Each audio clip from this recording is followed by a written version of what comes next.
Hi everyone!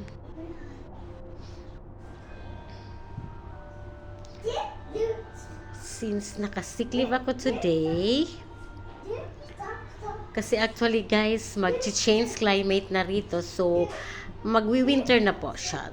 Kaya, ang dami po talagang nagkakasakit guys. Isa na po ako doon. So, kaya ito, I went to see my doctor and he gave me 3 days sick leave guys. Kaya, walang magawa. Pakita ko na lang kung saan ako nakatira. Guys, ang tinitirahan ko po is a 2-bedroom apartment. And I'm sharing with a Sri Lankan family, okay? So, mayroon silang baby guy. Ito po yung anak nila. Sobrang kulit. So, ito yung room nila. Ito yung kitchen namin. Then, ito yung CR ko, guys.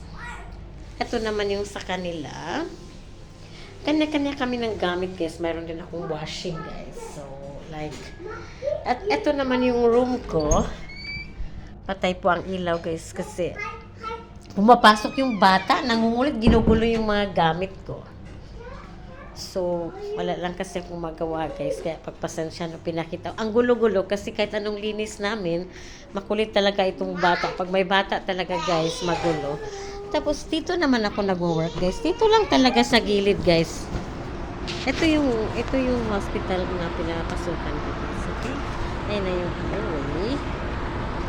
So, ito yung sa gilid to, guys. Ang main entrance is on that side, guys. Dun sa may mga maraming lights. Okay, guys? Okay, bye.